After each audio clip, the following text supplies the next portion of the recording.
Hello friends, नमस्कार। Friends, SEBI ने वर्ष 2024 के लिए ऑफिसर ग्रेड ए या असिस्टेंट मैनेजर के पोस्ट के लिए नोटिफिकेशन हालांकि पिछले ही मंथ इशू किया हुआ था, लेकिन इस बार अभी हम देख पा रहे हैं कि सेबी संस्था ने उस नोटिफिकेशन को लेकर के कंप्लीट जानकारी दिया है। हम लोग देखेंगे इस नोटिफिकेशन में क्या डिटेल्ड जानकारी है। हम लोग यहाँ पर देख पा रहे हैं कि जनरल स्ट्रीम के लिए यहाँ पर वैकेंसीज़ है, लीगल स्ट्रीम के लिए वैकेंसीज़ है, इंफॉर्मेशन टेक्नोलॉजी से रिलेटेड यहाँ पर वैकेंसीज़ है, रिसर्च स्ट्रीम के लिए वैकेंसीज़ है, ऑफिशियल लैंग्वेज के लिए वैकेंसीज़ है और इंजीनियरिंग स्ट्रीम के लिए भी वैकेंसीज़ यहाँ पर हम लोग देख पा रहे हैं असिस्टेंट मैनेजर पोस्ट के लिए। ठीक है फ्रेंड, हम लोग आज के इस वीडियो सेशन में बात करेंगे ऑफिशियल लैंग्वेज से संबंधित हर तरह की बातें कि किस तरह का इसका एग्ज़ाम पैटर्न रहने वाला है, इसकी एलिजिबिलिटी क्राइटेरिया किस तरह की रहने वाली है और किस तरह से इसके लिए तैयारी किया जाना चाहिए। फ्रेंड, हम लोग देखते हैं सबसे पहले कि इस एग्ज़ाम के लिए हम लोग जो रजिस्ट्रेशन का डेट देख रहे हैं वो जून 11 देख रहे हैं, अर्थात शुरू हो चुकी है और रजिस्ट्रेशन चलेगा जून 30 तक चलेगा। काफ़ी अच्छा खासा गैप है। यदि आप खुद को योग्य पाते हैं किसी भी स्ट्रीम के लिए तब आप ज़रूर इसको फिल करिए, प्रिपरेशन बहुत ज़रूरी है। दूसरा, हम लोग यहाँ पर देख पा रहे हैं कि आप लोगों को अपने स्ट्रीम के लिए जो कॉल लेटर प्राप्त होगा वो आपको वाया ईमेल प्राप्त होगा या एसएमएस के माध्यम से प्राप्त होगा। फिर वहाँ से आप डाउनलोड कर लीजिए और उसके बाद प्रिंट आउट लेकर के पहुँच जाइए। ओके, यहाँ पर हम लोग देख पा रहे हैं कि फ़ेज़ 1 के लिए जो एग्ज़ाम होने वाला है वो यहाँ पर डिक्लेयर किया गया है। 27 जुलाई को फर्स्ट फेज़ का एग्ज़ाम हो जाएगा। यहाँ पर हम लोग एक चीज़ को नोटिस कर रहे हैं कि रजिस्ट्रेशन के डेट से लेकर के फर्स्ट फेज़ के एग्ज़ाम तक जो आपको गैप प्राप्त हो रहा है प्रिपरेशन के लिए, फर्स्ट फेज़ के लिए बहुत ही कम है। लगभग हम लोग देख पा रहे हैं कि 1.5 महीने का ही समय आपको प्राप्त हो रहा है। हालांकि जो बुद्धिमान अभ्यर्थी होते हैं जो रेगुलेटरी बॉडी एग्ज़ाम्स की तैयारी कर रहे होते हैं वे साल भर रेगुलेटरी बॉडी के एग्ज़ाम की तैयारी कर रहे होते हैं और फिर वेट करते रहते हैं कि उनके चहीते जो वैकेंसी का नोटिफिकेशन आने वाला है वो कब आने वाला है। ध्यान दीजिएगा कि 2-3 महीने में इस तरह के एग्ज़ाम की तैयारी नहीं होती है। बाय द वे, आप यदि डबल ट्रिपल एफर्ट्स लगाते हैं तब हो सकता है और आप ही लोग कर सकते हैं ऐसा। ठीक है, यहाँ पर फ़ेज़ 1 का जो एग्ज़ाम हम लोग देख पा रहे हैं वो 27 जुलाई 2024 है और फ़ेज़ 2 का जो एग्ज़ाम हम लोग देख पा रहे हैं 31 अगस्त 2024 है। हम लोग यहाँ देख रहे हैं कि फ़ेज़ 2 और फ़ेज़ 1 के लिए जो गैप है समय का वो भी बहुत कम है। लगभग 1 महीने का ही गैप हम लोग देख पा रहे हैं। काफ़ी समय कम मिलता है प्रिपरेशन के लिए और काफ़ी फास्ट इस तरह से जो सिलेक्शन का प्रोसीजर भी होता है और ये इस तरह के जो जॉब्स प्राप्त होते हैं वे काफ़ी क्रीम जॉब कहलाते हैं। काफ़ी अच्छी खासी सैलरी प्राप्त होती है, इसलिए इससे संबंधित जो वैकेंसीज़ होती है वे भी कम ही रहती हैं, लेकिन फिर भी स्टूडेंट्स तो भरते ही हैं और भरना भी चाहिए। पेपर यहाँ पर फिर देख पा रहे हैं कि जो अंतिम फेज़ है वो है इंटरव्यू का और इंटरव्यू के डेट का यहाँ पर कोई डिक्लेरेशन नहीं किया गया है। अब फ्रेंड, बात करते हैं वैकेंसीज़ को लेकर के। जनरल स्ट्रीम में हम लोग यहाँ पर देख पा रहे हैं कि नंबर ऑफ़ पोस्ट कितने हैं, 62 है। इतने ही वैकेंसीज़ हैं। यूआर कैंडिडेट के लिए 34, ओबीसी के लिए 14, एससी के लिए 7, एसटी के लिए 1 और ईडब्ल्यूएस के लिए 6 है यहाँ पर। और एजुकेशनल क्वालिफिकेशन की यदि हम लोग बात करते हैं तो कोई भी कैंडिडेट जो पीजी किए हुए हैं वे जनरल स्ट्रीम के लिए एलिजिबल है।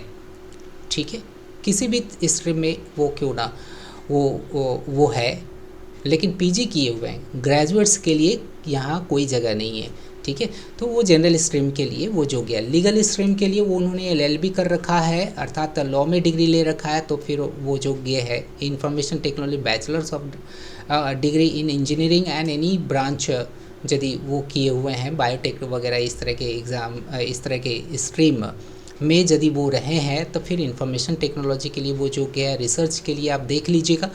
हम लोग ऑफिशियल लैंग्वेज के एजुकेशनल क्वालिफ़िकेशन को लेकर के बात करते हैं। यहाँ पर हम लोग देख पा रहे हैं कि मास्टर्स डिग्री तो चाहिए ही चाहिए, लेकिन मास्टर्स डिग्री किस में चाहिए? हिंदी भाषा में चाहिए। अगर हिंदी में आपने नहीं किया है, आपने यदि किया कर रखा है हिंदी अनुवाद में, तो इसके बाद भी एक और भी एलिजिबिलिटी क्राइटेरिया को आपको फुलफिल करना है। ग्रेजुएशन में अंग्रेजी एक विषय के रूप में आपका होना चाहिए। ठीक है, पीजी आप हिंदी से किए हुए हैं और अंग्रेजी एक विषय के रूप में ग्रेजुएशन में, तब आप ऑफिशियल लैंग्वेज स्ट्रीम के लिए योग्य है। ठीक है, यदि आप हिंदी अनुवाद से आप पीजी किए हुए हैं और साथ ही साथ ग्रेजुएशन आपका जो हुआ है वो अंग्रेजी में हुआ है, अंग्रेजी में एक विषय रहा है, तब आप एलिजिबल है। यदि आप इस एलिजिबिलिटी क्राइटेरिया को फुलफ़िल नहीं कर पा रहे हैं, तो दूसरा यहाँ पर एलिजिबिलिटी क्राइटेरिया को मेंशन किया गया है। वो क्या है कि यदि आपने हिंदी में पीजी नहीं किया है तो यदि आप संस्कृत में किए हुए हैं या अंग्रेजी में किए हुए हैं या अर्थशास्त्र में किए हुए हैं या वाणिज्य में किए हुए हैं, लेकिन ग्रेजुएशन आप यदि हिंदी में किए हुए हैं, तब आप इस ऑफिशियल लैंग्वेज स्ट्रीम की वैकेंसीज़ के लिए योग्य है। यदि इन दोनों ही आप एजुकेशनल क्वालिफ़िकेशन को नहीं रखते हैं, तो तीसरा यहाँ पर एजुकेशनल क्वालिफ़िकेशन की बात किया गया है।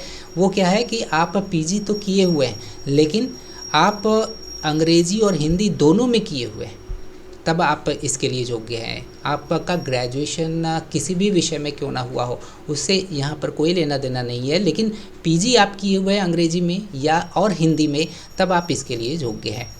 या आप हिंदी ट्रांसलेशन में आप पीजी किए हुए हैं तो भी आप योग्य हैं। ठीक है, तो ये हो गया ऑफिशियल लैंग्वेज से रिलेटेड एजुकेशनल क्वालिफ़िकेशन की बातें। अब हम लोग जानते हैं कि इस एग्ज़ाम को लेकर के एज क्या है। एज वो कॉमन सा एज है, 30 इयर्स मैक्सिमम एज है, और यहाँ पर स्पेसिफाई भी कर दिया गया है कि या तो आपका जन्म 1 अप्रैल 1994 को हुआ हो या उसके बाद हुआ हो, तभी आप इसके लिए योग्य हैं। अगर आप यूआर कैटेगरी से बिलोंग करते हैं, अगर आप रिजर्व्ड कैटेगरीज में है तो फिर देखिए SC/ST के लिए 5 साल का रिलैक्सेशन है, और बैकवर्ड क्लास के लिए 3 साल का रिलैक्सेशन है, और PWBD के लिए 10 साल का रिलैक्सेशन है ना, और 5 साल का रिलैक्सेशन यहाँ पर एक्स सर्विसमैन है। ये आप देख लीजिएगा थोड़ा डिटेल में। अब हम लोग मोड ऑफ सिलेक्शन की बात करते हैं। मोड ऑफ सिलेक्शन 3 फेजेस के माध्यम से होगा। 3 फेजेस में आप किस तरह से परफॉर्म करते हैं। पहला फेज़ तो खैर वो उसका मार्क्स तो जुटेगा नहीं, वो बाद में मेंशन किया गया है। हम लोग यहाँ पर बात करते हैं 3 फेजेस में आपका एग्ज़ाम होगा। फेज़ 1, फेज़ 2 और उसके बाद फेज़ 3 जो होगा वो इंटरव्यू का होगा। हम लोग देखते हैं कि फेज़ 1 में कौन कौन से विषय आपसे पूछे जाएंगे। देखिएगा, फेज़ 1 का जो एग्ज़ाम होगा उसमें 4 तरह के विषयों से संबंधित प्रश्न पूछे जाएंगे। ये सारे स्ट्रीम्स के लिए हैं, चाहे वो स्पेशलिस्ट पोस्ट के लिए हो, चाहे वो जनरल स्ट्रीम के लिए हो।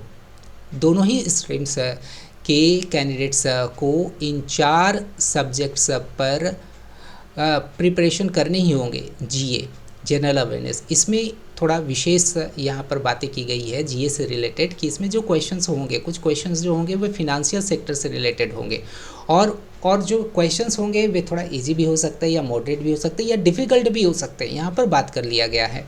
ठीक है, इसके बाद जीए के बाद अंग्रेजी भाषा से रिलेटेड प्रश्न रहेंगे, क्वांटिटेटिव एप्टीट्यूड से रिलेटेड प्रश्न रहेंगे, इसके बाद रीजनिंग से रिलेटेड प्रश्न रहेंगे। और इन जो 4 जो स्ट्रीम्स है, 4 जो विषय है, 4 जो सेक्शन है, 4 सेक्शंस के लिए 100 मार्क्स यहाँ पर निर्धारित किया गया है, और आपको इसके लिए 60 मिनट अर्थात 1 घंटे का समय मिलेगा, और कट ऑफ 30% यहाँ पर रखा गया है।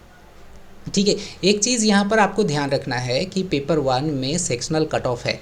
सेक्शनल कट ऑफ कहने का मतलब जीए के लिए एक कट ऑफ निर्धारित किया जाएगा, अंग्रेजी के लिए कट ऑफ निर्धारित किया जाएगा, QA के लिए निर्धारित किया जाएगा कट ऑफ, और रीजनिंग के लिए भी कट ऑफ निर्धारित किया जाएगा। आपको चारों ही सेक्शंस में आपको कट ऑफ क्रॉस करना पड़ेगा, कट ऑफ मार्क्स लाने होंगे।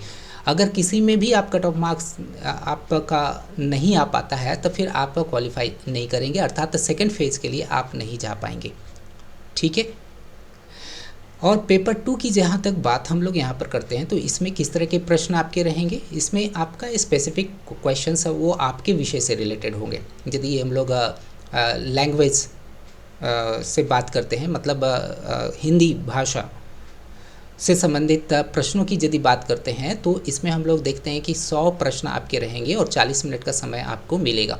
देखिएगा, इसमें आपको 100 प्रश्न के लिए 40 मिनट मिल रहा है और पेपर 1 में आपको 100 मार्क्स के लिए 60 मिनट का समय मिल रहा है। ऐसा इसलिए क्योंकि इसमें आपका मैथ्स का क्वेश्चंस रहता है जो टाइम टेकिंग है और रीजनिंग के क्वेश्चंस रहेंगे जो टाइम टेकिंग है। और इसमें जो पेपर 2 में जो आप क्वेश्चंस रहेंगे उसमें किसी भी तरह का दिमाग लगाने की वाले क्वेश्चंस रहेंगे ही नहीं। उसमें यदि जानते हैं तब आप मारेंगे, नहीं जानते तो नहीं मारेंगे, है ना। इसलिए इसके लिए कम समय दिया गया है, 100 अंक दिया गया। और इसमें किस तरह के प्रश्न आपके रहेंगे, लैंग्वेज स्ट्रीम की यदि बात करते हैं तो इसमें क्वेश्चंस रहेंगे हिंदी भाषा से संबंधित, अंग्रेजी भाषा से संबंधित कुछ क्वेश्चंस रहेंगे। इसके बाद फिर राजभाषा अधिनियम से लैंग्वेज एक्ट से रिलेटेड क्वेश्चंस रहेंगे। इसके बाद फिर translation Hindi to English, English to Hindi translation से रिलेटेड क्वेश्चंस उसमें रहेंगे, मल्टीपल चॉइस क्वेश्चंस रहेंगे। इसके बाद फिर हिंदी शब्द से अंग्रेजी शब्द रूपांतरण करने से संबंधित आपके प्रश्न रहेंगे, है ना। हिंदी से अंग्रेजी अनुवाद, अंग्रेजी से हिंदी अनुवाद से संबंधित क्वेश्चंस रहेंगे। और इस तरह के ही प्रश्न आपको वहाँ पर देखने के लिए मिलेंगे और 100 क्वेश्चंस इस तरह से आपको प्राप्त होंगे, ठीक है। टेक्निकल टर्म्स से संबंधित क्वेश्चंस रहेंगे और इस तरह से 100 क्वेश्चंस आपके वहाँ पर सेट किए हुए रहेंगे। और इसका वेटेज ये फर्स्ट पेपर से ज़्यादा है, 40% इसको वेटेज दिया गया है, ठीक है। और हर गलत उत्तर के लिए आपका 1/4 मार्क्स काट लिया जाएगा। तो ये हुआ कुछ इम्पॉर्टेंट बातें। यहाँ पर हम लोग एक चीज़ देख लें, candidates would need to secure separate cut off in each paper. देखिएगा, पेपर 1 में आपको ये जैसे यहाँ पर बता दिया गया है कि कट ऑफ 30% है ओवरऑल कट ऑफ। देखिएगा, पेपर 1 में सेक्शनल कट ऑफ है और ओवरऑल कट ऑफ भी है, ठीक है। लेकिन पेपर 2 में सेक्शनल क्या है, ये तो एक ही सेक्शन मिला जुला करके रहेगा, इसलिए इसमें कोई सेक्शन की बात ही नहीं है। लेकिन पेपर 1 में सेक्शनल कट ऑफ और overall cut off, aggregate cut off, दोनों ही कट ऑफ को आपको लाना पड़ेगा, कट ऑफ मार्क्स लाने पड़ेंगे, तब आप फेज़ 2 के लिए क्वालिफाई करेंगे, ठीक है। तो यही यहाँ पर कहा गया है। इसके बाद अब हम लोग बात करते हैं, यहाँ पर एक और चीज़ है कि marks obtained in phase 1 shall be used only for short listing the candidates for phase 2 examination. देखिएगा कि marks obtained in phase 1 shall be used only for short listing the candidates. देखिएगा कि फेज़ 1 का जो एग्ज़ाम होने वाला है, paper 1 और पेपर 2, ये दोनों तरह के एग्ज़ाम बस शॉर्ट लिस्टिंग करने के लिए होगा, है ना। और इसके जो मार्क्स होंगे will not be counted for final selection of the candidates. First phase का जो मार्क्स होगा वो जो फाइनल जो मेरिट लिस्ट आपका बनेगा, फर्स्ट फेज़ का मार्क्स उसमें शो ही नहीं होगा, उसको काउंट नहीं किया जाएगा। इसलिए फेज़ 2 काफ़ी इम्पॉर्टेंट और फेज़ 3। ओके, अब हम लोग जानते हैं कि फेज़ 2 का जो एग्ज़ाम आपका होने वाला है उसमें क्या क्या विषय रहने वाले हैं। फेज़ 1 में 2 पेपर्स थे, फेज़ 2 में भी आपको 2 पेपर्स से रिलेटेड एग्ज़ाम देने हैं। पेपर 1 की यदि बात करते हैं, देखिएगा सारे स्ट्रीम्स के लिए, कोई भी स्ट्रीम से बिलोंग क्यों ना करता हो, उनको इस टेस्ट से, इस पेपर से उनको गुजरना ही होगा। इसमें हम लोग देख पा रहे हैं इंग्लिश डिस्क्रिप्टिव टेस्ट होगा। और क्या होता है कि इसमें जो टेस्ट जो होते हैं डिस्क्रिप्टिव टेस्ट, वो उसमें 3 क्वेश्चंस रहते हैं, एक आरसी का रहेगा और एक प्रेसी का रहेगा और एक होगा ऐसे का होगा, या कभी कभी किसी को रिप्लेस करके लेटर से रिलेटेड क्वेश्चन देंगे, है ना। और ये डिस्क्रिप्टिव इन पेपर होगा, आपको कीबोर्ड के माध्यम से आपको आंसर फीड करने हैं। कीबोर्ड में रेमिंगटन गेल नहीं तो इंस्क्रिप्ट बोर्ड पर आपको काम करने होंगे। यही 2 बोर्ड्स पर आप जो है सो अपने आंसर्स को फीड कर सकते हैं। और इसके लिए जो मार्क्स होगा पेपर 1 में जो मार्क्स निर्धारित किया गया है वो 100 मार्क्स है और इसके लिए आपको 1 घंटे का समय मिलेगा। और जो कट ऑफ यहाँ पर निर्धारित किया गया वो 30%। और चूँकि ये आपका जो है ना फाइनल लिस्ट में ये काउंट होगा, इसलिए यहाँ पर वेटेज भी बताया गया है, 1/3 इसका वेटेज है। इसके बाद यदि हम लोग स्पेशलिस्ट पेपर 2 के बारे में बात करते हैं तो यहाँ पे तो लीगल स्ट्रीम के लिए हम लोग बात करते हैं। ऑफिशियल लैंग्वेज स्ट्रीम के लिए देखिएगा, ऑफिशियल लैंग्वेज स्ट्रीम के लिए 100 यहाँ पर क्वेश्चंस यहाँ पर बनेंगे और इसके लिए 90 मिनट का समय आपको प्राप्त होगा। 90 मिनट कहने का मतलब 1.5 घंटे का समय आपको मिलेगा। और इसका जो वेटेज है वो 2/3 वेटेज है, सबसे ज़्यादा वेटेज है इसी पेपर 2 का है। फेज़ 2 के पेपर 2 का सबसे ज़्यादा वेटेज यहाँ पर है। 1.5 घंटे का समय आपको मिल रहा है और 100 अंक के ही ये रहेंगे। और इसमें क्या क्या रहने वाला है ये यहाँ पर स्पष्ट कर दिया गया है। एक साधारण पैरा रहेगा 150 शब्दों का, अंग्रेजी से हिंदी अनुवाद करने के लिए 20 अंक का रहेगा। फिर एक साधारण पैरा रहेगा 150 शब्द का, वहाँ आपको हिंदी से अंग्रेजी अनुवाद करने के लिए प्राप्त होगा और वो भी 20 अंक का होगा। तो 40 अंक तो आपका ट्रांसलेशन से रिलेटेड यहाँ पर हो गया। अब तीसरा जो है ना, एक तकनीकी या विधिक पैरा होगा। देखिएगा, लीगल पैसेज होगा, नहीं तो एक टेक्निकल पैसेज होगा, उसका भी आपको अंग्रेजी से हिंदी अनुवाद करना है। फिर हिंदी से अंग्रेजी अनुवाद करना, मतलब यहाँ पर 4 पैसेज आपको प्राप्त हो रहे हैं अभी तक का, चारों ही ट्रांसलेशन से रिलेटेड है।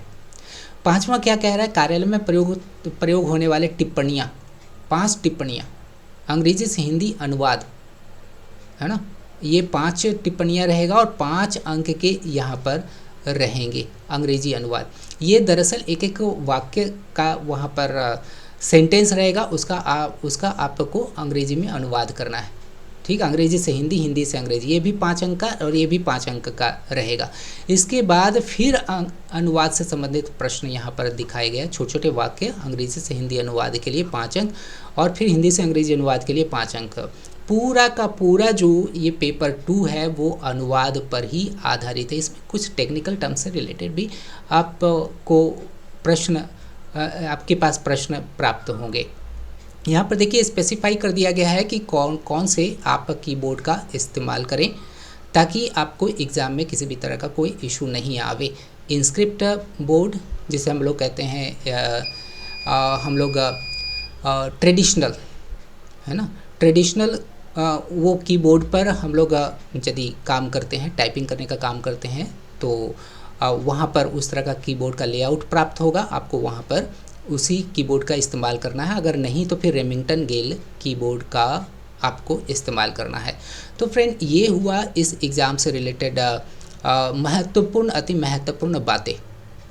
ठीक है, इसके बाद यदि आप क्वालिफाई करते हैं तो आप अंतिम फेज़ इंटरव्यू के लिए जाएंगे।